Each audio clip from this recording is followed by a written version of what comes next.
नमस्कार दोस्तों, स्वागत है आपका हमारे YouTube चैनल पर। आज हम आपके लिए एक ऐसी कहानी लेकर आए हैं जो आपको न केवल डराएगी बल्कि आपको सोचने पर भी मजबूर कर देगी।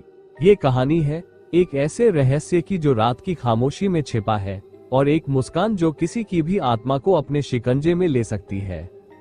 क्या एक मुस्कान सच में इतनी खतरनाक हो सकती है? क्या कोई शक्ति इतनी प्रबल हो सकती है कि वह किसी को गायब कर दे सिर्फ एक हल्की सी मुस्कान से? ये कहानी है अरुण की। तो बिना किसी देरी के आइए शुरू करते हैं एक भयानक और दिलचस्प यात्रा। एक गांव का नाम था शिवपुर। यह एक छोटा और शांत गांव था जहां लगभग 100 परिवार रहते थे। दिन के समय गांव में सब कुछ सामान्य लगता। बच्चे तालाब के पास खेलते, किसान अपने खेतों में काम करते और औरतें चौपाल पर बैठकर बातें करती। लेकिन जैसे ही सूरज ढलने लगता सब कुछ बदल जाता। शाम के बाद शिवपुर के हर दरवाजे पर मोटे ताले लग जाते, खिड़कियां कपड़े और लकड़ी से ढक दी जाती। किसी के घर से कोई आवाज नहीं आती और अगर गलती से कहीं रोशनी दिख जाए तो लोग उसे तुरंत बुझा देते। गांव में हर कोई जानता था कि यह सब क्यों होता है। लोग कहते थे कि जब अंधेरा घना होता है तो बरगद के पेड़ से एक औरत बाहर निकलती है। उसकी सफेद साड़ी हवा में लहराती है और उसके चेहरे पर एक खतरनाक मुस्कान होती है। वो मुस्कान इतनी अजीब थी कि जो भी उसे देखता वो पागल हो जाता या मर जाता। अरुण ने इन बातों को कभी गंभीरता से नहीं लिया था। ये सब कहानियां हैं बस डराने के लिए, वह खुद से कहता। लेकिन उसके माता पिता की मौत के बाद से उसकी जिम्मेदारियां बढ़ गई थी। वह अपनी छोटी बहन नंदिनी का अकेला सहारा था। नंदिनी अभी केवल 17 साल की थी। वो खुशमिजाज और मासूम लड़की थी, लेकिन हाल ही में उसमें बदलाव दिखने लगे थे। वह अक्सर चुपचाप बैठी रहती और रात को सोते सोते डरावने सपनों से जाग जाती। अरुण को लगता कि यह सब गांव के डरावने माहौल की वजह से है। गांव का सबसे पुराना बरगद का पेड़ गांव के एक कोने में खड़ा था। बरगद इतना बड़ा था कि उसके नीचे पूरी सभा लग सकती थी, लेकिन गांव वालों ने इसे एक अभिशप्त स्थान मान लिया था। लोग वहां दिन में भी जाने से डरते थे। एक रात रामू काका की गाय खो गई। वह अकेले ही उसे ढूंढने निकले। मैंने अपनी पूरी जिंदगी इस गांव में बिताई है, मुझे डर नहीं लगता, उन्होंने अपने पड़ोसियों से कहा। लेकिन वह रात कुछ और ही लेकर आए। सुबह हुई तो गांव के कुछ लड़के तालाब की तरफ गए। वहां उन्होंने देखा कि रामू काका की लाश बरगद के पास पड़ी है। उनकी आंखें खुली थीं और उनके चेहरे पर एक मुस्कान थी। रामू काका, लड़कों ने चीखते हुए पूरे गांव को इकट्ठा कर लिया। उनकी हालत देखकर हर कोई सिहर गया। यह वही मुस्कान है, गांव के एक बुजुर्ग ने कांपते हुए कहा। गांव की सबसे बुजुर्ग महिला दादी शांता, जो इन कहानियों की गवाह थी, आगे आई। मैंने कहा था रात में बाहर मत जाओ। उस मुस्कान वाली औरत ने उन्हें ले लिया। अब यह मुस्कान और लोगों को अपनी चपेट में लेगी। ये सुनकर अरुण को पहली बार कुछ अजीब लगा। वह रामू काका के पास गया और उनके चेहरे को गौर से देखा। उनकी मुस्कान ठंडी और अस्वाभाविक थी, मानो ये किसी इंसान की नहीं बल्कि किसी अदृश्य ताकत की दी हुई हो। उस रात जब गांव के सभी लोग अपने अपने घरों में छिप गए, अरुण अपने ख्यालों में खोया रहा। अगर यह सच है तो इसे खत्म करना होगा। उसने अपनी बहन नंदिनी को देखा जो खिड़की के पास बैठी थी। उसकी आंखों में एक अजीब सा खालीपन था। नंदिनी, अरुण ने धीरे से पूछा, भैया क्या रामू काका को उस औरत ने मारा? नंदिनी ने अचानक पूछा। अरुण कुछ देर चुप रहा। पता नहीं, लेकिन अगर यह सच है तो मैं इसका अंत करूंगा। उस रात अरुण ने तय कर लिया कि वो इस रहस्य का सामना करेगा, चाहे उसे अपनी जान क्यों न देनी पड़े। गांव का वातावरण अब पहले से भी ज्यादा भारी लग रहा था। हर किसी के चेहरे पर खौफ साफ झलक रहा था। रामू काका की मौत ने गांव के हर व्यक्ति के दिल में उस मुस्कान वाली औरत का डर और गहरा कर दिया था। अरुण, जो अब तक इन कहानियों को अफवाह मानता था, रामू काका की मौत के बाद बेचैन हो गया। उसे एहसास हुआ कि यह सिर्फ डराने वाली बातें नहीं थी। वह जानता था कि इस रहस्य को सुलझाने के लिए उसे सबसे अनुभवी व्यक्ति दादी शांता से मिलना होगा।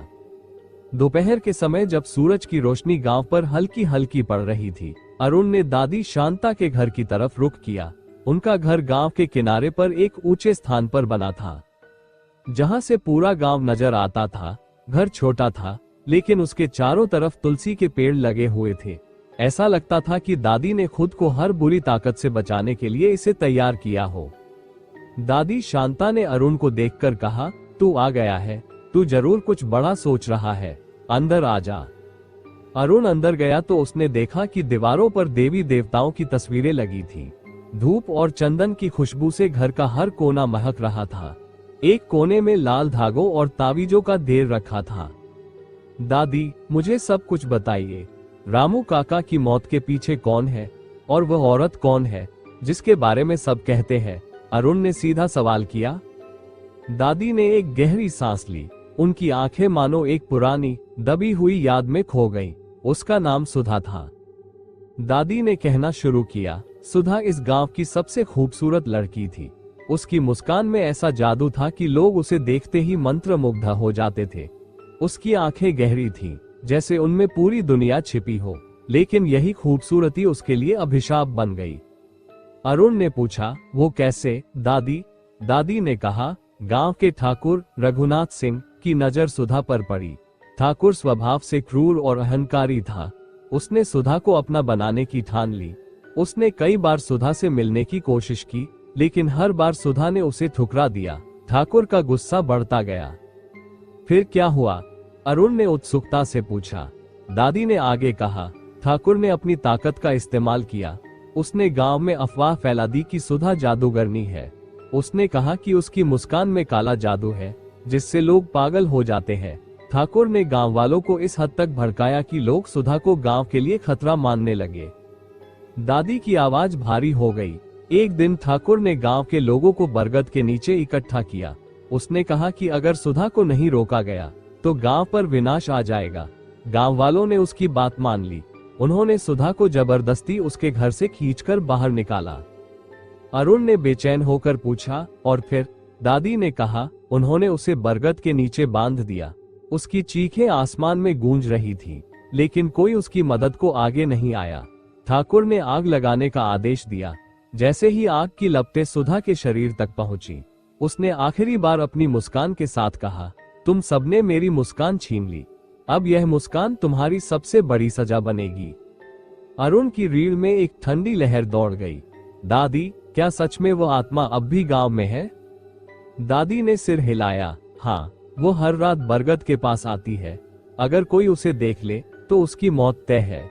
और उसकी मुस्कान, वो किसी के भी मन की कमजोरी को पकड़ लेती है। अरुण ने गहरी सांस लेते हुए कहा, मुझे कुछ करना होगा। मैं इस गांव को और नंदिनी को इस डर से बचाना चाहता हूँ। दादी ने उसे गौर से देखा। बेटा, तुझे सच का सामना करना है, लेकिन याद रख, यह आसान नहीं होगा। सुधा की आत्मा बहुत ताकतवर है। उन्होंने अरुण को एक छोटा सा ताबीज दिया। ये ताबीज कुछ समय के लिए तुझे उसकी ताकत से बचा सकता है, लेकिन अगर तूने उसकी आंखों में देखा तो तुझे ये भी नहीं बचा पाएगा। उस रात अरुण ने तय कर लिया कि वो इस डर का सामना करेगा। उसने नंदिनी को जल्दी सुला दिया और अपने कमरे में ताबीज को पकड़े खिड़की के पास बैठ गया। गांव में हर तरफ सन्नाटा था। ठंडी हवा हल्के हल्के बह रही थी। आधी रात को अरुण ने दूर से एक हल्की आवाज सुनी। यह आवाज किसी के हंसने की थी। आवाज धीरे धीरे तेज हो रही थी। अरुण ने अपनी सांसें रोक ली। यह वही है, उसने खुद से कहा। रात गहरी हो चुकी थी। गांव के हर घर में सन्नाटा पसरा हुआ था। हवा में एक ठंडक थी जो अरुण की रीढ़ को सहरा रही थी। उसके हाथ में दादी शांता का दिया हुआ ताबीज था, जिसे उसने कसकर पकड़ा हुआ था। उसने अपने डर को दबाने की कोशिश की, लेकिन उसकी दिल की धड़कन हर गुजरते पल के साथ तेज होती जा रही थी। अरुण ने अपने घर का दरवाजा धीरे धीरे खोला ताकि कोई आवाज न हो। बाहर का वातावरण एकदम शांत था। केवल झींगुरों की आवाजें और कभी कभार पेड़ों की सरसराहट सुनाई दे रही थी। उसने गांव की पतली गलियों से होते हुए बरगद के पास जाने का फैसला किया। बरगद गांव के सबसे सन्नाटे वाले कोने में था। वहां जाने के लिए एक संकरी घुमावदार पगडंडी थी, जिसके दोनों ओर ऊंची ऊंची झाड़ियां और कांटेदार पेड़ थे। जैसे जैसे अरुण आगे बढ़ रहा था, उसे लग रहा था कि हवा ठंडी होती जा रही है। क्या ये सही है? उसने खुद से पूछा, लेकिन फिर उसने अपनी बहन नंदिनी का चेहरा याद किया।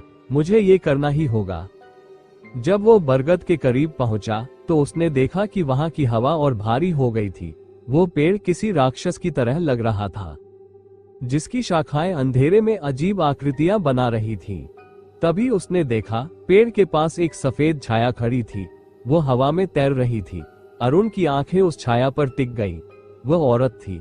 उसने सफेद साड़ी पहनी हुई थी और उसका चेहरा आधा अंधेरे में छिपा था। अरुण ने महसूस किया कि उसकी सांसें तेज हो रही है। यह वही है, उसने खुद से कहा, लेकिन वो ताबीज को कसकर पकड़े रहा और आगे बढ़ा। जैसे ही अरुण उस औरत के करीब पहुंचा, उसने अपनी गर्दन घुमाई। उसके चेहरे पर वो खतरनाक मुस्कान थी जिसके बारे में दादी ने बताया था। उसकी आंखें गहरी थीं, मानो वे इंसान के दिल में छिपे हर डर को देख सकती थी। औरत ने एक धीमी लेकिन गूंजती हुई आवाज में कहा, तू यहाँ क्यों आया है? अरुण ने डर को दबाते हुए कहा, मैं यहाँ सच जानने आया हूँ। तुम कौन हो और तुमने इस गांव को क्यों अपनी गिरफ्त में लिया है? औरत ने हंसते हुए कहा, सच सच जानने की कीमत चुकानी पड़ती है। क्या तू इसके लिए तैयार है? अरुण ने साहस जुटाकर कहा, मैं तैयार हूँ, लेकिन पहले ये बताओ कि तुम ये सब क्यों कर रही हो? क्या तुम्हें शांति नहीं चाहिए? औरत की मुस्कान अचानक गायब हो गई। उसकी आंखों में गुस्सा और दर्द झलकने लगा। शांति? तुम लोगों ने मुझसे सब कुछ छीन लिया, मेरी मुस्कान, मेरा जीवन, मेरा सम्मान। अब ये गांव मेरी मुस्कान का भार उठाएगा। अरुण ने महसूस किया कि उसे औरत के दर्द को समझना होगा। उसने कहा, मैं जानता हूं कि तुम्हारे साथ अन्याय हुआ है, लेकिन ये गांव अब तुम्हारे गुस्से का भार नहीं सह सकता। तुम्हें ये खत्म करना होगा। औरत ने एक खतरनाक हंसी के साथ कहा, तू कौन होता है मुझे रोकने वाला? अगर तू सच में मेरा सामना करना चाहता है तो अपनी सबसे बड़ी कमजोरी को पहचान और उसे मेरे सामने ला। अरुण को लगा जैसे उसका दिमाग सुन्न हो रहा है। वह जानता था कि उसे सावधान रहना होगा। उसने ताबीज को कसकर पकड़ लिया और औरत की आंखों में देखने से बचा। औरत ने कहा, मैं तुझे एक मौका देती हूँ। अगर तू इस गांव को बचाना चाहता है तो कल रात वापस आना, लेकिन याद रखना, अगर तेरे अंदर डर या झूठ होगा तो तू भी बाकी लोगों की तरह मारा जाएगा। अरुण ने उसकी बात सुनकर धीरे धीरे सिर हिलाया और वहां से पीछे हटने लगा। जैसे ही उसने बरगद से दूर कदम बढ़ाया, उसे महसूस हुआ कि हवा फिर से सामान्य हो रही थी। अरुण घर लौट आया। उसका शरीर कांप रहा था, लेकिन उसके मन में एक नया संकल्प था। उसने दादी शांता से मिलने का फैसला किया ताकि वो इस चुनौती का सामना करने के लिए और जानकारी जुटा सके। रात का सामना करने के बाद अरुण की रातें बेचैन हो चुकी थी। उस औरत की मुस्कान और उसकी आखिरी चेतावनी बार बार उसके कानों में गूंज रही थी। सुबह होते ही अरुण ने दादी शांता के घर का रुख किया। वह जानता था कि अब वक्त कम था और उसे अगली रात से पहले सटीक योजना बनानी होगी। दादी शांता अपने घर के आंगन में तुलसी के पौधे के पास बैठी मंत्र पढ़ रही थी। अरुण ने दरवाजा खटखटाया। आ जा बेटा, मुझे मालूम है तू आया होगा। अरुण ने बिना समय गवाए कहा, दादी, मैंने उस औरत का सामना किया। उसने मुझसे कहा है कि अगर मैं गांव को बचाना चाहता हूँ तो मुझे अपनी सबसे बड़ी कमजोरी उसके सामने लानी होगी। इसका क्या मतलब है? दादी ने गहरी सांस ली और उसे बैठने का इशारा किया। बेटा, वह आत्मा सिर्फ दर्द और गुस्से से नहीं बनी है। वो इंसान के मन की गहराई में छिपी कमजोरी को पकड़ लेती है। लेकिन ये कमजोरी कैसे काम करती है दादी? अरुण ने पूछा। दादी ने कहा, हर इंसान के दिल में एक ऐसा डर होता है जिसे वो खुद भी नहीं समझ पाता। सुधा की आत्मा इस डर को पहचानती है और उसे अपनी ताकत बनाती है। अगर तू अपनी कमजोरी को पहचान लेगा और उसे पार कर लेगा तो शायद तू उस आत्मा को हराने में कामयाब हो सके। अरुण ने कहा, दादी, आपने सुधा की कहानी तो बताई, लेकिन क्या इसमें और भी कुछ है जो मैं नहीं जानता? दादी ने चुपचाप अरुण की तरफ देखा, फिर कहा, सुधा का दर्द सिर्फ उसकी मौत तक सीमित नहीं था। उसकी आत्मा इसलिए भटक रही है क्योंकि उसे अपने साथ हुए अन्याय का इंसाफ नहीं मिला। लेकिन एक बात और है जो तू नहीं जानता। अरुण ने बेचैन होकर पूछा, क्या बात है दादी? दादी ने बताया, जब सुधा को जलाया गया था तब उसने मरने से पहले एक शाप दिया था। लेकिन उस शाप में उसने ये भी कहा था कि एक दिन कोई ऐसा आएगा जो उसके दर्द को समझेगा और उसकी आत्मा को शांति देगा। तू वही व्यक्ति हो सकता है अरुण, लेकिन यह आसान नहीं होगा। अरुण ने गहरी सांस लेते हुए कहा, तो मैं क्या करूं दादी? कैसे इसे खत्म करूं? दादी ने उसे एक पुरानी किताब दिखाई जो उन्होंने बरसों पहले एक तांत्रिक से प्राप्त की थी। इस किताब में आत्मा को शांत करने का एक तरीका बताया गया है। अरुण ने उत्सुकता से किताब को देखा। उसमें लिखा था कि आत्मा को शांति देने के लिए उस स्थान पर जाना होगा जहां उसने अपनी अंतिम सांस ली थी। वहां उसे उसके सबसे बड़े डर का सामना करना होगा और उसे सच्चे दिल से माफी मांगनी होगी। दादी ने कहा, बरगद के पास एक छिपा हुआ हिस्सा है जहां सुधा को जलाया गया था। तुझे उस जगह जाना होगा और वहां उसे उसके दर्द से मुक्त करना होगा। लेकिन याद रखना, अगर तेरा दिल साफ नहीं होगा या तेरा डर हावी हो गया तो वह तुझे भी नहीं छोड़ेगी। अरुण ने दृढ़ता से कहा, मैं ये करूंगा, चाहे मुझे अपनी जान क्यों न गंवानी पड़े। मैं इस गांव को और अपनी बहन को बचाने के लिए कुछ भी करूंगा। दादी ने उसे कुछ जरूरी चीजें दी, एक दीपक, चंदन की माला और कुछ हवन सामग्री। ये तुझे उस आत्मा की शक्ति से कुछ समय तक बचा सकते हैं, लेकिन असली लड़ाई तुझे अपने मन से लड़नी होगी। अरुण ने दादी की बातें ध्यान से सुनी और खुद को मानसिक रूप से तैयार करना शुरू किया। उसने अपनी बहन नंदिनी से कहा कि वो अगली रात दरवाजा बंद रखे और किसी भी हालत में बाहर न निकले। जैसे जैसे रात करीब आ रही थी, अरुण का दिल तेजी से धड़कने लगा। वह जानता था कि यह उसकी जिंदगी की सबसे बड़ी चुनौती होने वाली है। रात का सन्नाटा और बरगद की परछाई आधी रात का समय था। गांव में हर तरफ सन्नाटा पसरा था। लोग अपने अपने घरों में छिपे थे, दरवाजों को भीतर से बंद कर रखा था, लेकिन फिर भी सभी को लग रहा था कि कोई छाया बाहर घूम रही है। ठंडी हवा के झोंके घरों के पुराने दरवाजों को हिलाते, खिड़कियों को खड़खड़ाते और वातावरण को भयावह बना रहे थे। अरुण अपने कमरे में बैठा दादी शांता द्वारा दी गई चंदन की माला को देख रहा था। उसकी उंगलियां बार बार ताबीज को छू रही थी, मानो ये सुनिश्चित कर रही हो कि यह अब भी वहां है। उसकी आंखों में बेचैनी थी। उसे पता था कि आज की रात कुछ अलग होने वाली थी। उसने गहरी सांस ली, हिम्मत जुटाई और धीरे धीरे दरवाजा खोला। उसकी बहन नंदिनी सो रही थी, लेकिन उसे लगा जैसे कोई अनजान एहसास उसके आसपास घूम रहा था। उसने धीरे से कदम बढ़ाया और अंधेरे में गायब हो गया। रास्ता वीरान था। जैसे जैसे अरुण गांव से दूर होता गया, हवा में अजीब सी ठंडक बढ़ने लगी। हर कदम के साथ सन्नाटा और गहरा होता जा रहा था। झींगुरों की आवाजें भी अब धीमी पड़ गई थी, जैसे वे भी किसी अज्ञात भय से कांप रहे हों। बरगद के पेड़ के पास पहुंचते ही उसने महसूस किया कि यह जगह पहले से भी ज्यादा भयानक हो गई थी। पेड़ की शाखाएं उसकी ओर झुक रही थी, जैसे किसी अदृश्य शक्ति ने उन्हें जकड़ रखा हो। जमी हुई हवा में एक धीमी सी सरसराहट थी, और तभी तू फिर आ गया। आवाज इतनी धीमी और गहरी थी कि उसने अरुण की हड्डियों तक को कपा दिया। उसने धीरे से सिर उठाया और वही सफेद साड़ी पहने हुई औरत उसके सामने खड़ी थी। लेकिन आज वह पहले से अलग लग रही थी। उसकी मुस्कान पहले से भी गहरी और ज्यादा खौफनाक थी। उसकी आंखें किसी काले कुएं जैसी लग रही थी, अथाह, रहस्यमयी और भयानक। अरुण ने हिम्मत जुटाकर कहा, मैं तुम्हें शांति देने आया हूँ, तुम्हें इस दर्द से मुक्त करने आया हूँ। औरत ने कोई जवाब नहीं दिया। वह धीरे धीरे आगे बढ़ी। उसकी सफेद साड़ी जमीन से कुछ इंच ऊपर थी, मानो वो हवा में तैर रही हो। शांति, उसने हंसते हुए कहा। उसकी हंसी अंधेरे में गूंज उठी। क्या तू समझता है कि मुझे तेरी दया की जरूरत है? अरुण ने दृढ़ता से कहा, तुम्हें बदला लेने से कोई शांति नहीं मिलेगी। तुम्हारा गुस्सा तुम्हें और इस गांव को बर्बाद कर देगा। औरत की आंखें लाल हो गई। हवा अचानक और ज्यादा भारी हो गई। तू मुझे यह मत बता कि मुझे क्या करना चाहिए। औरत ने अपना हाथ उठाया और अचानक अरुण के चारों ओर की दुनिया बदल गई। वो अब बरगद के नीचे नहीं था, वो एक पुराने घर के अंदर था। कमरे के कोने में एक युवा लड़की थी, सुधा। उसके चेहरे पर आंसू थे और उसके कपड़े फटे हुए थे। अरुण ने देखा कि कुछ पुरुष, गांव के लोग, गुस्से से भरे हुए दरवाजे के बाहर खड़े थे। वे चिल्ला रहे थे, गालियां दे रहे थे, इसे जला दो, यह अपशगुनी है। सुधा रोते हुए अपने माता पिता को देख रही थी, लेकिन उन्होंने भी अपनी नजरें फेर ली। नहीं, रुक जाओ, अरुण ने चीख कर कहा, लेकिन कोई उसे सुन नहीं रहा था।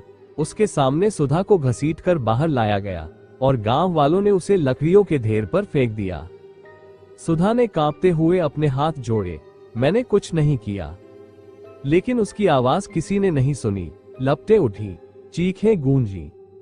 अरुण ने महसूस किया कि वो कांप रहा है। ये सिर्फ सुधा की यातना नहीं थी, यह उसका भी डर था। उसने अपनी आंखें बंद कर ली। यह मेरी कमजोरी नहीं है, उसने खुद से कहा। ये सुधा का दर्द है और इसे खत्म करना ही होगा। अचानक वो फिर से बरगद के नीचे था। सुधा उसके सामने खड़ी थी, लेकिन इस बार उसकी मुस्कान फीकी पड़ चुकी थी। उसकी आंखों में गुस्सा कम था, लेकिन अब वहां सिर्फ गहरा दुख था। अरुण ने धीरे से कहा, तुम्हें इंसाफ नहीं मिला, मैं जानता हूं, लेकिन इस गांव को तबाह करके क्या तुम्हें शांति मिलेगी? सुधा ने धीरे धीरे अपना सिर झुका लिया। मुझे नहीं पता। अरुण ने दीपक को उठाया और उसके सामने रखा। ये रोशनी तुम्हारे लिए है, इसे स्वीकार करो।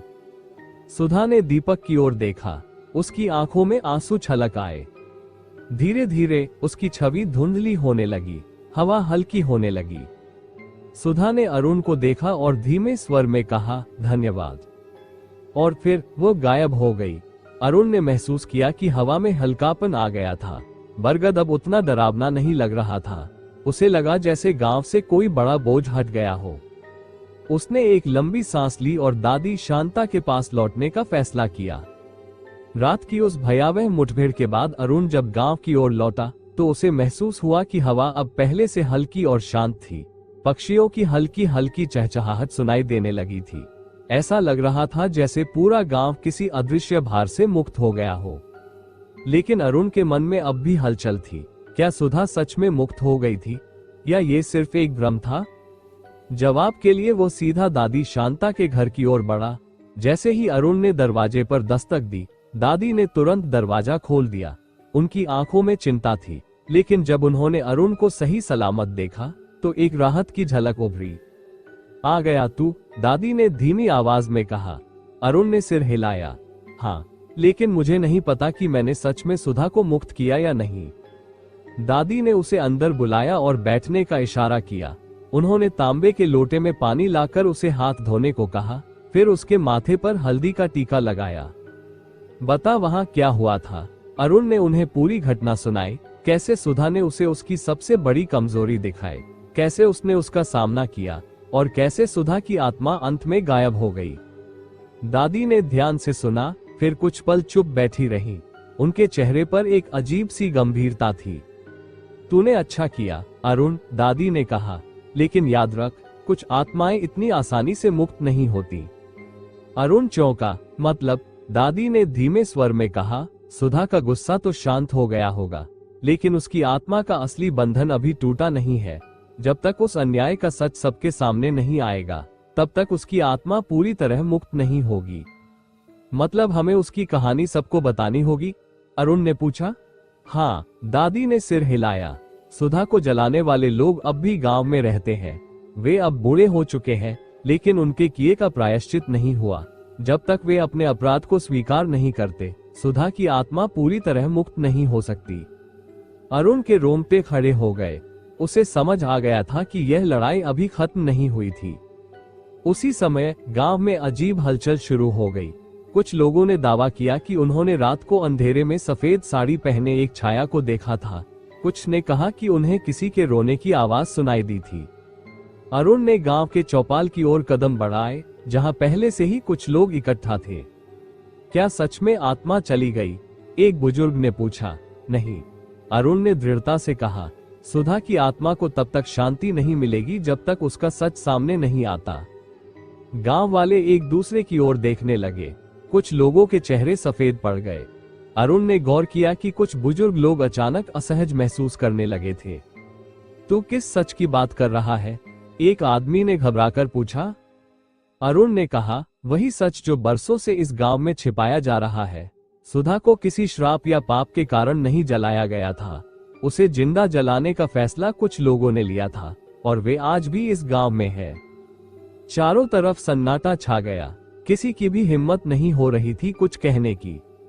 लेकिन अरुण जानता था कि अब वो पीछे नहीं हट सकता।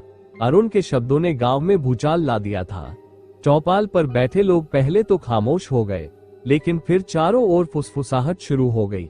कुछ लोग सहमे हुए थे तो कुछ गुस्से में। तू किसकी बात कर रहा है अरुण? एक वृद्ध रामलाल, जो गांव का सबसे पुराना सदस्य था, कांपते हुए बोला। अरुण ने उसकी आंखों में देखा, सुधा की। इतना सुनते ही वहां मौजूद कुछ वृद्धों के चेहरे फक पड़ गए। कुछ ने तो अपनी जगह छोड़कर जाने की कोशिश की, लेकिन अरुण ने तेज आवाज में कहा, अब कोई नहीं जाएगा, आज सच सामने आएगा। गांव में पहले से ही हलचल थी। महिलाओं ने अपने बच्चों को घर के अंदर भेज दिया था और कुछ युवाओं ने चौपाल के चारों ओर घेरा बना लिया था। अरुण ने देखा कि कई बुजुर्गों की आंखों में अजीब सा डर था। दादी शांता वहीं खड़ी थी, उनके चेहरे पर गंभीरता थी। उन्होंने धीमी आवाज में कहा, सुधा की आत्मा को अब भी शांति नहीं मिली है। अगर उसका सच सामने नहीं आया तो ये गांव कभी चैन से नहीं रह पाएगा। रामलाल और अन्य बुजुर्ग पुरुषों की सांसें तेज हो गईं। उनमें से एक, जिसका नाम भास्कर था, गुस्से में बोला, ये सब पुरानी बातें हैं, उसे मत कुरे दो अरुण। पुरानी बातें? अरुण ने तंज कसते हुए कहा, जिस लड़की को तुम लोगों ने बेवजह जला दिया, वो तुम्हारे लिए सिर्फ एक पुरानी बात है? गांव में कुछ महिलाएं रोने लगी। कुछ लोगों ने हिम्मत जुटाकर बोलना चाहा, लेकिन बुजुर्गों की सख्त निगाहों के कारण वे चुप रहे। हमें सच जानना है, अरुण ने जोर देकर कहा। सुधा का अपराध क्या था? रामलाल और भास्कर की आंखें एक दूसरे से मिली। फिर भास्कर ने कांपते हुए कहा, वो श्रापित थी। झूठ! अरुण की तेज आवाज ने सभी को चौंका दिया। अगर वो श्रापित होती तो उसकी आत्मा सिर्फ गांव के गुनहगारों के इर्द गिर्द मंडराती, लेकिन ऐसा नहीं है। वो अपनी हत्या का न्याय चाहती है। दादी ने धीरे से कहा, बोलो, सच क्या है? कुछ देर की चुप्पी के बाद रामलाल ने भारी आवाज में बोलना शुरू किया, सुधा हमारी बहन जैसी थी, लेकिन उसने गांव के नियम तोड़े थे। अरुण ने गहरी सांस ली। कौन से नियम? रामलाल की आंखें नीचे झुक गईं। वो एक पराये गांव के लड़के से प्रेम करती थी। गांव में अचानक फुसफुसाहट तेज हो गई। अरुण का चेहरा गुस्से से तमतमा उठा। बस इतना ही? सिर्फ इसीलिए तुम लोगों ने उसे मार डाला? भास्कर ने जल्दी से कहा, वो हमारी इज्जत पर कलंक थी। वह भागना चाहती थी, लेकिन हम उसे पकड़ लाए। गांव के पंचों ने फैसला किया कि उसे मरना होगा। अरुण का दिल तेजी से धड़कने लगा। तुम लोगों ने एक मासूम लड़की को सिर्फ इसलिए जिंदा जला दिया क्योंकि उसने किसी से प्यार किया। रामलाल की आंखें भर आईं। हमने जो किया वह हमारी परंपराओं के हिसाब से सही था। अरुण ने घृणा से उनकी तरफ देखा। परंपराएं? क्या इंसानियत से बढ़कर भी कोई परंपरा हो सकती है? तभी हवा में अजीब सी सरसराहट हुई। गांव की औरतें कांपने लगी, बच्चे रोने लगे।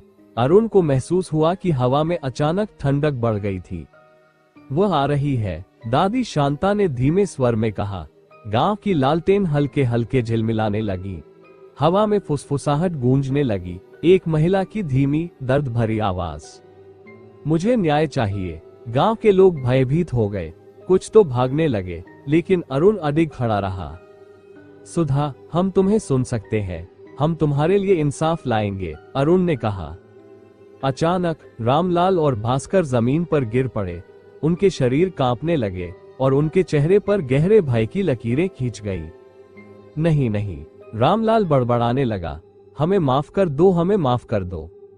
लेकिन सुधा की आवाज गूंज रही थी, मुझे इंसाफ चाहिए। अरुण ने गहरी सांस ली और गांव वालों की ओर देखा। क्या अब भी तुम लोग चुप रहोगे? क्या सुधा का सच दुनिया के सामने नहीं आना चाहिए? गांव की कुछ बुजुर्ग महिलाओं ने सहमते हुए सिर हिलाया। हमें सच बताना होगा। सुधा की आत्मा अब भी हवा में थी। उसकी उपस्थिति हर किसी को महसूस हो रही थी। अरुण ने दादी शांता की ओर देखा, जो मंत्र पढ़ रही थी।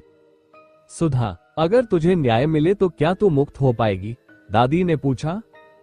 हवा में एक धीमी सी सरसराहट हुई, जैसे किसी ने स्वीकृति में सिर हिलाया हो। अरुण ने दृढ़ता से कहा, कल सुबह गांव की पंचायत होगी। पूरा गांव इकट्ठा होगा। जो कुछ हुआ वो सबको बताया जाएगा। सुधा को इंसाफ मिलेगा। हवा अचानक शांत हो गई। लगा जैसे सुधा कुछ पल के लिए ठहर गई हो। कल अंतिम परीक्षा होगी, दादी शांता ने कहा। अगर गांव ने सच को स्वीकार किया तो सुधा मुक्त हो जाएगी, लेकिन अगर उन्होंने इनकार किया तो क्या? किसी ने डरते हुए पूछा। दादी ने गहरी सांस ली। तो ये गांव हमेशा के लिए श्रापित हो जाएगा। गांव वाले घबरा गए और अरुण के दिल में एक अजीब बेचैनी उठने लगी। गांव में सुबह होते ही एक अलग सा तनाव महसूस हो रहा था। हवा भारी लग रही थी, जैसे किसी अनदेखे भय का साया हर किसी के सिर पर मंडरा रहा हो। चौपाल पर पंचायत की बैठक बुलाई गई थी। गांव का हर आदमी, हर औरत और हर बच्चा वहां मौजूद था। कल रात जो कुछ भी हुआ, उसने हर किसी को झकझोर कर रख दिया था। सुधा की आत्मा की आवाज अभी भी कई लोगों के कानों में गूंज रही थी। गांव के बुजुर्ग अब भी परेशान थे। रामलाल और भास्कर, जो इस राज के सबसे बड़े गुनहगार थे, अभी तक सदमे में थे। उनके चेहरे पीले पड़ चुके थे और आंखों के नीचे गहरे काले घेरे बन गए थे। अरुण ने चौपाल के बीच खड़े होकर जोर से आवाज लगाई, आज इस गांव को तय करना होगा कि क्या यह अपने अतीत का बोझ उठाएगा या सुधा को न्याय देगा। भीड़ में हलचल मच गई। कुछ लोग सहमे हुए थे, कुछ गुस्से में तो कुछ असमंजस में।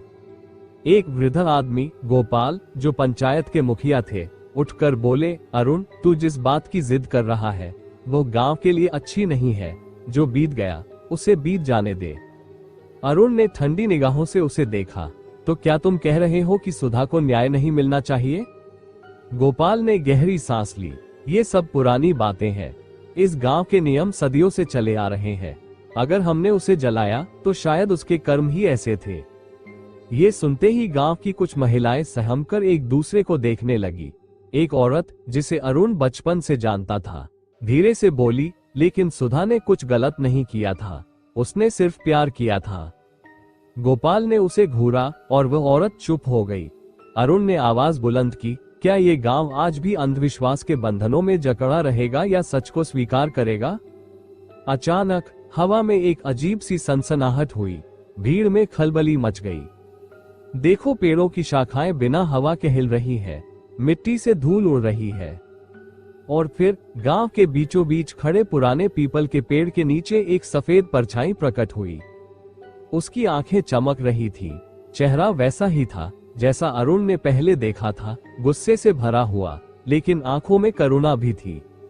गांव के लोग डर से पीछे हट गए। कुछ ने तो अपने चेहरे ढक लिए, लेकिन सुधा वहीं खड़ी रही। उसकी आवाज हवा में गूंजी, मैं तब तक मुक्त नहीं हो सकती जब तक सच स्वीकार नहीं किया जाता। रामलाल और भास्कर जमीन पर गिरकर कांपने लगे। हमें माफ कर दो, हमें माफ कर दो। लेकिन सुधा ने कोई जवाब नहीं दिया। भीड़ में से एक आवाज आए, हम सच स्वीकार करते हैं। सबने घूमकर देखा। ये गांव की सबसे बुजुर्ग महिला गंगा थी, जो सुधा की बचपन की सहेली की मां थी। उसकी आंखों में आंसू थे। हमने उसके साथ अन्याय किया था, वह निर्दोष थी, लेकिन हम डर के कारण चुप रहे। फिर दूसरी आवाज आई, हम भी मानते हैं कि सुधा को गलत मार दिया गया था। धीरे धीरे गांव की औरतें और कुछ युवा लोग आगे बढ़े। हमें उस पर किए गए अन्याय का प्रायश्चित करना होगा। अरुण ने गांव के पंचों की ओर देखा। अब फैसला तुम्हें करना है। क्या सुधा के अपराधियों को सजा मिलेगी? क्या गांव इस पाप को स्वीकार करेगा? रामलाल और भास्कर की आंखों से आंसू बह रहे थे। वे कांपते हुए बोले, हम अपने पाप स्वीकार करते हैं। गोपाल, जो अब तक विरोध कर रहा था, ने गहरी सांस ली और कहा, हम सुधा के लिए एक स्मारक बनाएंगे। ये गांव उसकी याद में हर साल उसे सम्मान देगा और भविष्य में किसी के साथ ऐसा अन्याय नहीं होने देंगे। अरुण ने सुधा की आत्मा की ओर देखा। उसकी आंखों में अब गुस्सा नहीं था, चेहरा शांत लग रहा था। धीरे धीरे उसकी परछाई हल्की होने लगी। हवा में उसकी आवाज गूंजी, अब मैं मुक्त हूँ। फिर वो हवा में विलीन हो गई। अचानक गांव में शांति छा गई। सूरज की रोशनी और तेज लगने लगी। ऐसा महसूस हुआ जैसे गांव अब किसी अदृश्य भार से मुक्त हो गया हो। अरुण ने गहरी सांस ली। उसने महसूस किया कि सुधा अब सच में मुक्त हो चुकी थी। तो दोस्तों, मुझे उम्मीद है कि इस कहानी ने आपको डर, रहस्य और अदृश्य शक्तियों की उस दुनिया में ले जाया होगा जिसे कभी हम नहीं समझ पाए। अरुण और सुधा की कहानी हमें ये सिखाती है कि हर रहस्य का अंत एक नई शुरुआत हो सकती है। अगर आपको यह वीडियो पसंद आया हो तो कृपया लाइक करें और हमारे YouTube चैनल को सब्सक्राइब करना न भूलें। मुझे नीचे कमेंट्स में बताएं कि इस कहानी में आपको क्या सबसे डरावना लगा। हम अगले वीडियो में फिर से एक नई कहानी लेकर आएंगे। तब तक के लिए नमस्कार।